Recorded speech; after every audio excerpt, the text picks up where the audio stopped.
Hey, welcome back. Well, first of all, I just need to say thank you so much for bearing with me. I, didn't turn up for yesterday's show. Yeah, I've postponed it a week. You may hear today that I'm a little bit breathless, a little bit sniffy, and a little bit coffee. So let's just see how we get on today. Hopefully it's going to be okay. Welcome to the show, wherever you're listening in from. Let us know in the comments. I love you to become part of the show. So if you've got anything that you want to share about how you're experiencing Mercury retrograde, which is our theme for the show today, then, chip in. Let us know. All you have to do is write comments in the chat room. So how this show normally goes is I look at the forecast for the following day and then have a look at the overall subject. And like I said, today we're sort of having a look at Mercury retrograde. Now, I did look at this before Mercury actually went retrograde, or possibly on the day, I can't remember, giving you a little bit of heads up, but we're already, I think, 10 days in now. And I've definitely been noticing some changes. And I guess I wanted to share my observations, but also link them in a little bit more because, we don't often have Mercury retrograde taking place in between eclipses.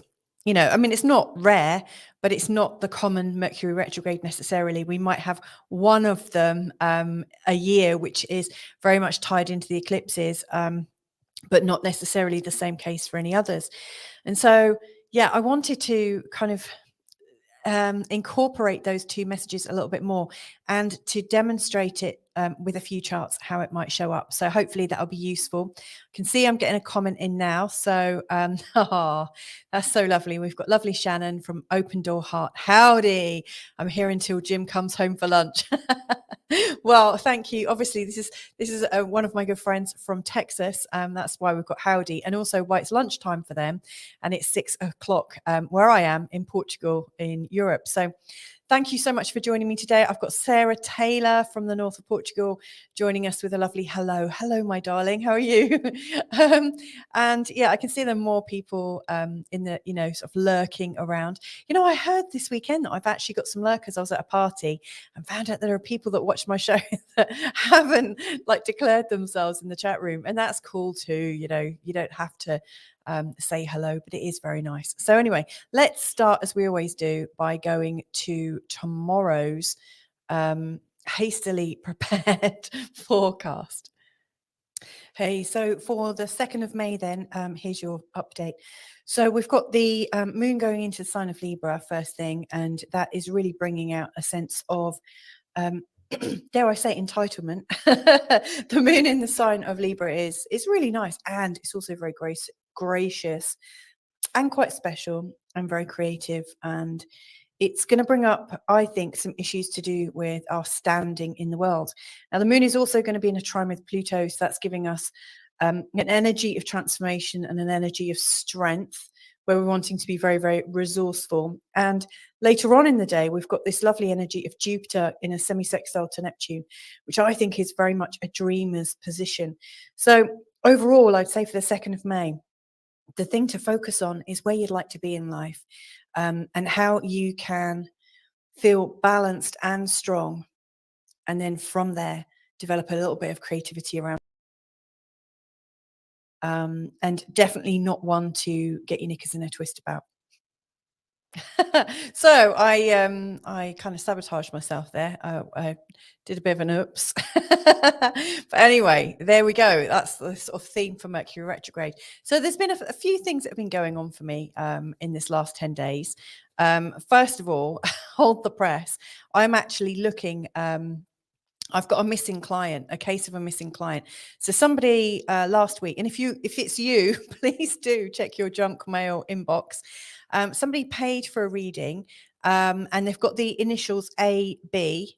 So they bought it from my website, and I've sent them an email straight away to say, welcome, let me know your time, place and date of birth and what you need this for, which I always do. I don't think I've missed a single client yet. Hopefully never. And I didn't hear anything back. And then I got a slightly distressing email saying, where are you? I've paid for this reading. Can you please advise? And I advised straight away to the same email address that it came from. And again, this person doesn't seem to have seen this email, or if they have, they're not responding. So I've put messages out on all of my social media streams, which I don't use them all, to be fair, but I just thought I need to do as much as I can to alert this person. But if I don't hear back in a few days, I'm just going to recredit the money to their account, which is a bit of a pain and a bit of a faff, but we've got to do what's right. And that's one of the problems with,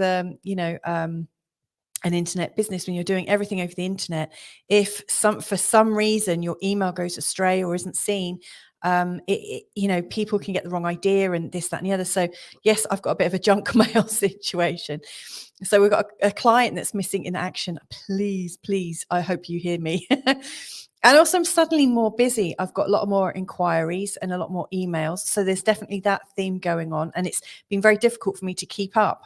All of a sudden, my work has just shifted up exponentially, which is great. And it's also a lot of extra stuff, which is definitely a Mercury theme.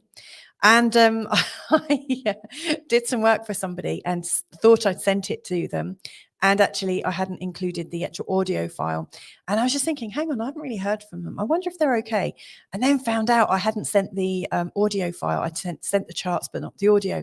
So there's things like careless mistakes. So, there's possible mistakes or misunderstandings with clients. Then there's parts where I've made a mistake, and that's a little bit confronting to me because I try and do my best, obviously. And there's no one to check my work apart from me and my clients. So it's not like I've got a PA that can remind me.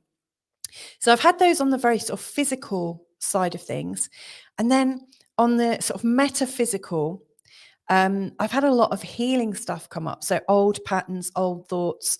There's been a thought, maybe how do I put it? There's been a kind of continuous thread going on for me in my life for about 4.5 years.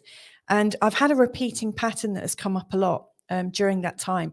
And I've never had that pattern before. It's never shown up. And with that pattern, I've also had a lot of weight gain, in particular in the last 18 months, which has really surprised me. And also very, very recently, I've got something on my chest. And it almost feels like I've got fluid on it. And, it's a little bit worrying. But I noticed that all these things seem to come on in alignment with sort of new emotions, new discoveries, kind of shocking things from the past. And it's also really made me think about boundaries. And there I am thinking, am I responsible for my own happiness? Well, the answer to that is yes. And am I responsible for my own health? I would say yes, too. Now, I'm a huge fan of German New Medicine. And for those of you that don't understand the premise of it, I mean, it's very, very different to modern medicine. But it says that any illness can be pulled down to 3 different causes. The first is that you got an accident and there's something sort of anatomical that's going wrong. Then the second, and obviously I'm not a German New Medicine doctor or a doctor of any sort. So again, this is just what I'm sharing. And the reason being is Mercury has a lot to do with health and healing as well as communications. So this is how it fits in. So you have an accident that could cause some internal problems. You get poisoned, which I think a lot of people are getting poisoned. I've actually been poisoned by pharmaceuticals in the past and ended up in hospital. So, that's why I tend to look outside of mainstream health as much as I can. And then the third one, which is the most interesting one to me, is where you have a shock, like something really shocking, something quite traumatic that happens to you. And here's the key, where you feel isolated from the shock, which again is very much, it could be a Mercury retrograde theme, because Mercury is very friendly and very connected, very much about social networks and things. And retrograde is going backwards. So it could really tie into the idea of isolation. So I've been thinking very much in terms of what's been going on spiritually and physically, and whether that has any bearing on it. So let's just quickly, before I go any further, let's just say hello to some other people. So I've got forgive me if I pronounce this wrong, Madhusudan Rai. Or Raj, can you tell me something about my love life? I probably can't right now, but I have a show every Sunday And on that show, if you send me your time, place, and date of birth to Louisa, in fact, I'm going to just put it on the screen so you can see it. Louisa Tanner Munson at gmail.com. And if I see it come through with your time, place, and date of birth, I'll put you on the waiting list. And I'll also let you know which show I'll be doing a reading for you. So yes, I can tell you about your love life then, or you can buy a reading if you don't want to wait. That's just fair enough. And for that, just go to go to feelgoodastrology.com. Okay, I hope that helped you there. I've also got Carl saying, "Hola, Sarah. Thanks for your support this morning." Oh, that's great. Some inter show chats. Hello. And Ancient Mariner is also saying hello. Good afternoon. I hope you're very well. So let's carry on a little bit further then. So these are the themes that have come up. So I've had the sort of physical representations, very much in the rational outside world, and also this kind of burgeoning sense of some spiritual healing and some physical healing and the connections between the two. So I'm wondering, what have you been through during this time? Have you seen any of that already taking place? So I thought it would be interesting just to reiterate, the overall themes for this Mercury retrograde. And so this is Mercury here. And you'll see he's got a little R next to him with a cross in it. That shows that he is just gone retrograde. And he's actually at 15 degrees. And the moon is also at 15 degrees. And Uranus is at 17 degrees of the sign of Taurus. So Mercury's going retrograde. And he's actually in exactly the same position as the moon. Now, the moon is very much about our emotions, also about the waters in our body, also about our psyche. So everything in our memories, and also you could say your cellular memory, your water memory in your body.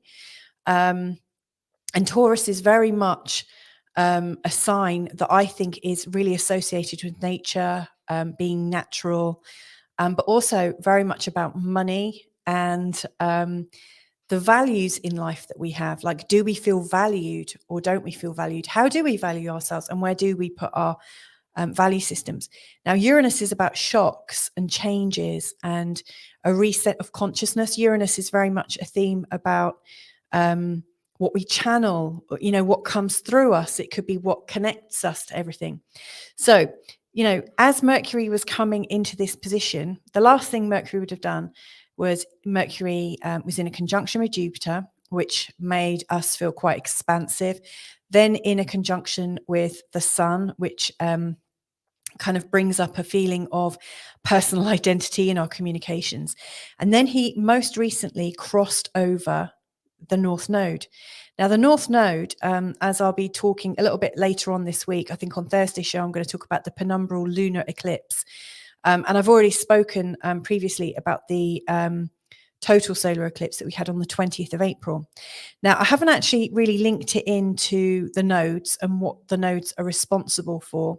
And actually, I should just say as an aside, one of the things I'm planning on doing with this daily show is to start teaching interpretive astrology right from word go. So I've done quite a few little chunks, but what I'd like to do is dedicate the show actually to sharing information to help people right from the get-go, like from creating your chart, in fact, all the way through to interpreting your birth chart bit by bit. And hopefully it'll be a good resource for you. But anyway, Mercury then passed over the North Node, and the North Node is about our karma and our karmic direction, but also the things that we kind of struggle with, the things that have kind of come with us throughout our whole life and that we've not quite got a solid grip on. Is these patterns that just keep coming up. I've got a botard, said in a very English accent, or botard, if I'm going to be all Portuguese about it. I wonder who you are, Facebook user. It'd be fantastic if you could let me know so I can call you by your real name. I don't want to call you FU. That sounds a bit rude, doesn't it? Anyway, so Mercury, before he went into the retrograde, which if you might remember from the last show, when I was talking about Mercury retrograde, I was saying that, it's where our communications and the way we think and talk and process things, we've got this chance to sort of go backwards, to revisit, reimagine, all those words, rewind, and kind of just do a double take on things before moving forwards again 3 weeks later. So it gives us a chance, I think, to review. And I think it's a really, it offers us quite a good service. But as we're coming into it, we're already feeling reflective, and we've been reminded the very day before, we've been reminded about our karmic direction. We had the new moon, which was also the total solar eclipse. And the moon then connected with Mercury. And, we've got this connection here. So, yeah, Mercury has got the themes of our karma, what we've struggled with, and then our psyche in the very sort of like real moment. And he's definitely got flavors of this shocking energy of Uranus. Now, for anyone that's ever had like a progressed moon or Uranus on their actual moon in their birth chart, so a connection between the moon and Uranus, you'll know that it brings up all sorts of psychic debris from your memory banks, and it can be quite shocking. It often opens up the mind really quite, it's sort of exponentially. It's almost like the more you think, the more you realize. It could be very awakening, but it could also be very disturbing, like seeing your life play out as a nightmare, for instance. And I wouldn't wish that on anybody, but it's almost like a very shocking look at your emotional self. And so that's where Mercury was starting his retrograde from. At the same time, he was also sextile Mars in Cancer. So we've got this lovely supportive energy here, which I think is really useful. That really gives us a feeling of, like, Mars in Cancer is very much about understanding where we're protecting our family and protecting what we know to be good, and maybe protecting the mother line, maybe protecting all that is sacred in our life. So it also feels like we've got those kind of things going on. So Mercury's now retrograde, and we've got 10 days in. And I've had quite a few different experiences, and please do let me know how it's showing up in your life. But where it's going is interesting. So Mercury is revisiting the North Node. By the time of this retrograde, Mercury will be back here, not quite on the North Node, but almost. He'll also be in a conjunction with Jupiter, because Jupiter will have moved on. Like, these planets are always moving in real time. Mercury will also be in a sextile to Saturn, which is very strengthening. So there will be this feeling of whatever you've learned about. If I decode all this, in fact, it feels like we are coming back to ourselves, to our greatest challenge, with a sense of optimism and faith and expansion. We're supported to do it, and it's going to go really deep, because Mercury in a square to Pluto is so deep. It is literally kind of taking us to our core, and really getting us to kind of scrape at the bottom of it. It is absolutely taking us back inside ourselves. And it's not that easy, it's not for everyone. So these are the themes. Now, also something that's happened, I just wanted to share with you, actually, like, we have Mercury go retrograde 3 times a year. This year, we actually got 5, but it's because we come into the year halfway through one from last year, and we go into next year with, one for next year, so to speak. But we've essentially got these 3. So as we were coming in, Mercury was retrograde between these areas. Right now, Mercury is retrograding here. And then his next retrograde, which is August the 24th to September the 16th, will be here in the sign of Virgo. So right now in this year, they're all in the earth sign. So Capricorn, Taurus, and Virgo. Now, if you wanted to decode how that shows up in your chart, you might choose to look at your chart and think, okay, what have I got in the earth signs? And what is my journey that I'm on? What is my thinking and processing journey? So for instance, I'll show you how it fits in with mine in a sec. So yeah, you think, what houses do they fall in? What is the planetary theme of each retrograde? So I've just given you the sort of planetary theme of this one, which is really deep acting, and it's almost like digging into our old psychic wounding. And you might also ask yourself, are there any eclipses during this retrograde pattern? This one doesn't have any eclipses. This one doesn't, but this one has got 2. It started just after an eclipse and has an eclipse going right the way through it. So these are the eclipses. I've done them in different colors, just so you can see where they're falling in the chart. So these again are the retrograde times. As you see, there's nothing in this one from January. We're in this one right now. And then we've got an eclipse later on this year in October, which is falling in the sign of Libra.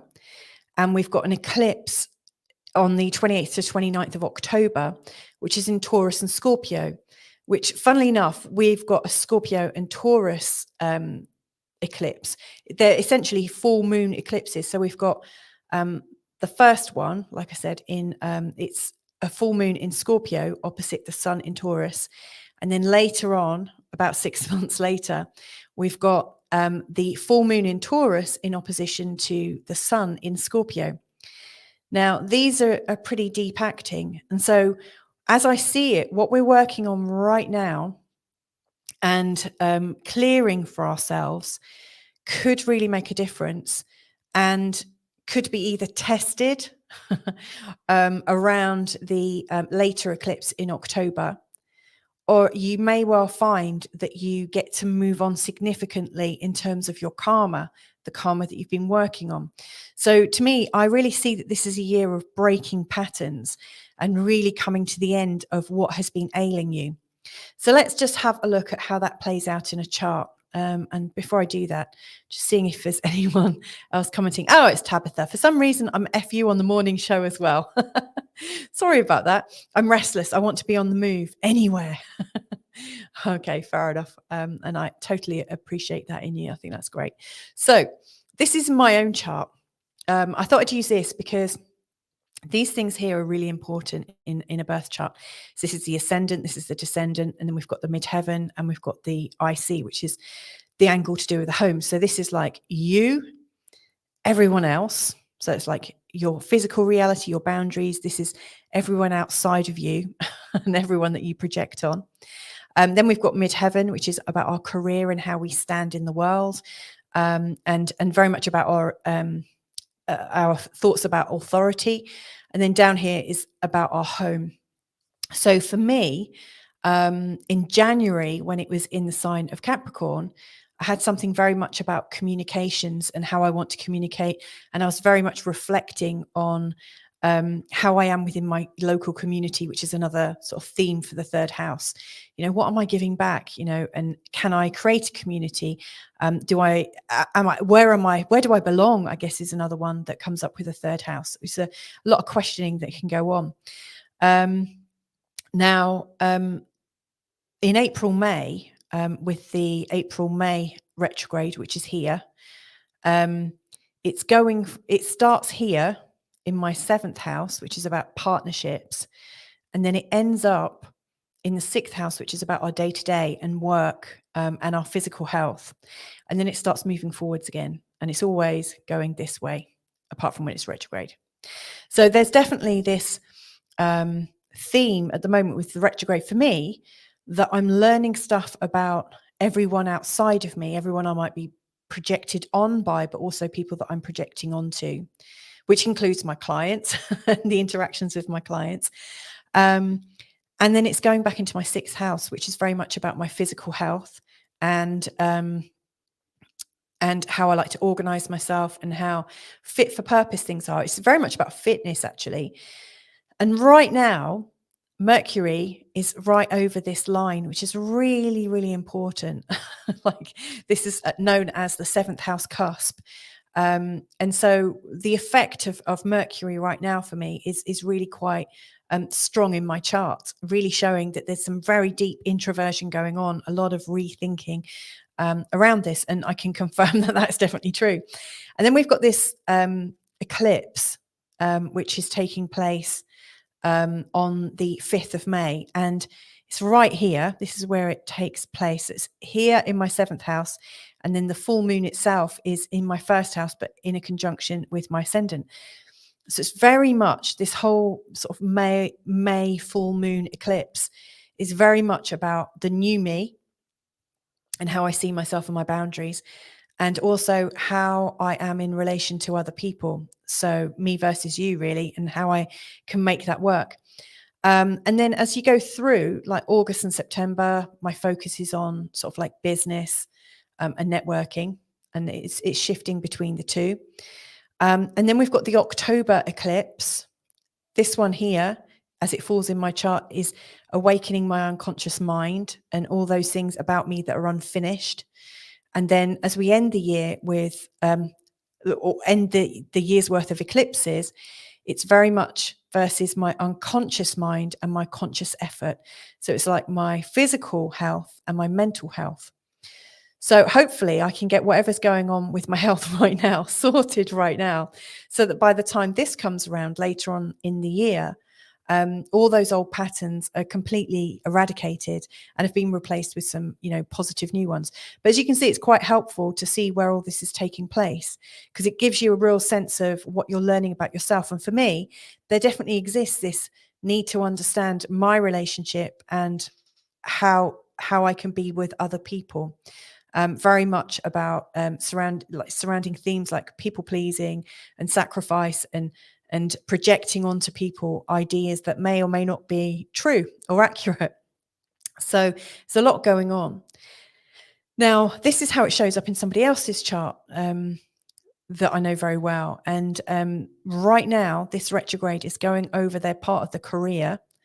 And going back into this place. The ninth house is about everything outside of your usual environment. So like being away from home. It's very much about publishing and writing and communicating and higher knowledge and spirituality. So this person is really sort of coming out of their career and kind of dipping back into their spiritual roots right now. And then as they feel like they get it, and Mercury starts moving forwards again, they'll be back into their career, but taking what they've learned about themselves, learning how to integrate or reintegrate their spiritual consciousness into what they're doing. Now, with the lunar eclipse on the 5th of May, this person, the full moon itself is in the sign of Scorpio, and it's actually very, very close to this angle. So it's a similar thing. I've got the eclipse and the retrograde over this angle and this angle, and this person's got it over their home and their career. So this is a very life-changing month for the two of us, let's say. So there is an extreme energy of change at home, this sort of extra energy and this extra determination, and it could really have an effect on the career. And I actually see it as it could be really good, but they've got to get into balance with it and learn to balance that. Now, here's another chart. This one's definitely in the media at the moment, because this is the chart of King Charles III, who is going to go through his coronation next week, or this week, even on Saturday. What's interesting to me is right now, this is his North Node about his karma. Right now, the North Node is actually in this position, and that happens every, I think, 18.9 years off the top of my head. So it comes round, or 18.1 years. It's not something that happens overnight, So the thing to do with his karma in the world and the direction he's heading in just so happens to be in the same place as he's about to rise in stature to where he's always wanted to be, allegedly. And the retrograde is taking place over, or coming back to this very, very sensitive position. And then the full moon stroke lunar eclipse that's happening the day before his coronation just so happens to be in the sign of Scorpio, where he's got his sun, he's also got his Chiron, he's also got his Mercury, and his South Node. And then the sun part of the eclipse is right on his North Node. So this is a very, very important week for him. So as you can see, these retrogrades, especially like the retrogrades, the personal ones, Mercury, Venus and Mars, and the eclipse points are really, really important. They show when life is about to step forwards and step onwards. So I hope that was helpful. Obviously, I didn't go in depth in terms of, what the North Nodes are and things like that, but it's just to show you that you can plot out what's going on currently in your chart, or an astrologer can do that for you. And it can give you a helping hand in piecing together where you're going from, one step in your karma or your direction, what it is you get challenged by, onto another, onto another, onto another. So I've got a couple more comments coming in, and then I'm going to pull a card because I didn't do that earlier, and end the show. So Richard Laws is saying, my crazy life, I've been white knuckles with it. Richard, remind me, have you got anything sort of in the 5 to 10 degrees of your fixed signs? Because if you do, I mean, all of this will be really, really playing into it. I'd love to know. Oh, and I've got Zoe Kelly Universe is joining me. Howdy, Zoe. Where are you from? Are you from Texas? Are you from the US? With that howdy, I'd love to know. Thanks for joining me, by the way. So let's have a look. I'm just going to pick out a random card for tomorrow, or something just to bear in mind that could be helpful for somebody here. Oh, I like this. This is the Knight of Cups. So you'll see it's glowing because I've got a green screen behind me. It's picking up all the green.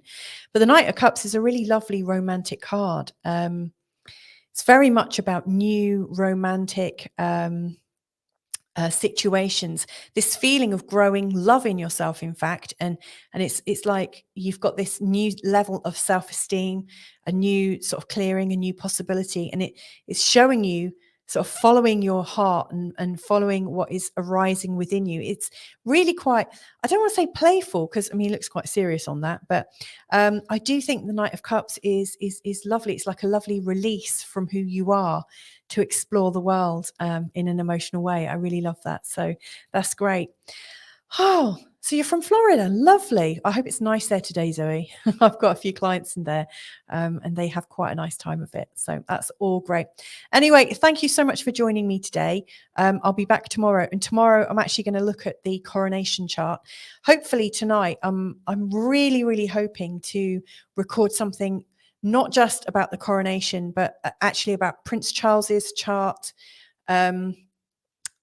Prince Charles, force of habit, King Charles III's chart, his birth chart, and his mother's chart, and also her coronation chart, and linking them all together. So I'll be talking about the actual coronation chart itself, but hopefully there will be something a lot more in depth, linking it all together. But anyway, I've just got a few more comments. Chiron 12 degrees in Pisces. That could be quite useful. It's not in a fixed sign, that's in a mutable sign, but that will actually be supporting what's going on right now. However, Chiron is about your wounds and what is still healing in you, and where you've healed it, where you have that natural majesty. And so probably what's going on right now is you're being really reminded of the healing journey you've been on, and also maybe what's stopping you from sort of mastery in it. It's probably reminding you of how far you've come and maybe how far you still need to go. But what I would say with Chiron, there is this beautiful vulnerability that comes out with real healing progress with Chiron. And in my experience, when people stop seeing what they need to heal as outside of themselves and start to recognize the part of them that needs healing and loving it, then I often see with Chiron type things turn around quite quickly, which is, thank you for reminding me of that, because that's obviously what I need for my chest. I need to really love myself, go into some deep, some real deep love. So thank you so much for that. I really appreciate that. And I hope you're feeling more yourself soon, Richard. From the Ancient Mariner, Knight of Cups, does this have any bearing on flying to Tunisia tomorrow afternoon? Well, who knows? Are you on the lookout for a new consort? That would be my question, Ancient Mariner. And you're living in the oldest city in the USA. That's so cool. You know what? I was actually in the oldest city in Portugal just this weekend. There's something very nice about that. Anyway, we've got a lovely thank you from Sarah. And I'd just like to thank you all for joining me today, and maybe catch you another time where we're talking about the coronation. Is it a legit chart or not? I'm not entirely sure. Let's find out.